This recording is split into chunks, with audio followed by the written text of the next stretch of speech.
गोड भाव असला पाहिजे तर देवाला आवडतात. राधेला एके दिवशी मांडीवर बसवलं.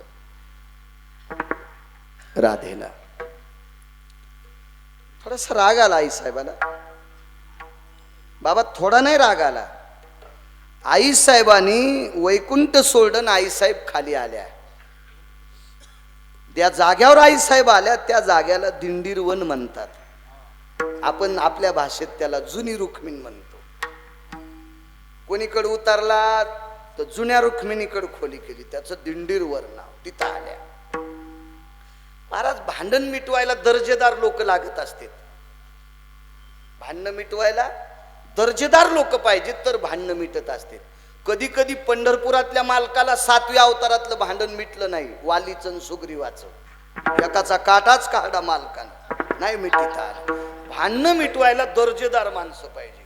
माझ्या ओळखीचा एक चांगला होता भांडण मिटवायला. 2 भावाचे भांडण लागले चिचपटीमुळं. 1.5 एकरची चिचपटी.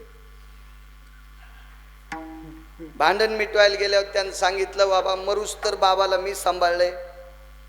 4.5 लाख रुपये दवाखान्याचा खर्च झालाय. आणि बाबांनी मरता मरता सांगितलं बाबा ही चिचपटी तुला 1.5 एकरची घेऊन टाक. ही चिचपटी तुला घेऊन टाक.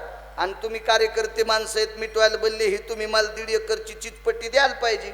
मोठा म्हणला तुमच्या लक्षात नाही 3 वर्ष कारभार याच्याकडे होता. मला त्याच्यात मित्रांनी सांगितलं 50 लाख वाटलेले सोडूच नको चिचपटी.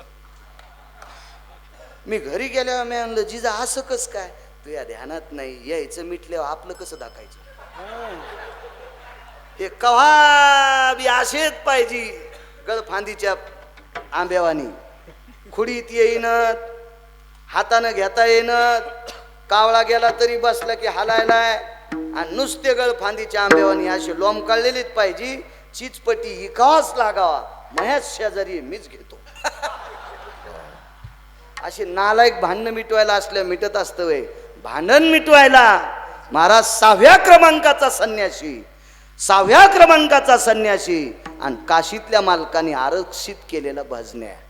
त्या भजन्याचं नाव आहे देवर्षी नारद. भांडण मिटवायला दर्जेदार वारकरी. सुरनर किन्नर नारद तुम गाती निरंतर रे.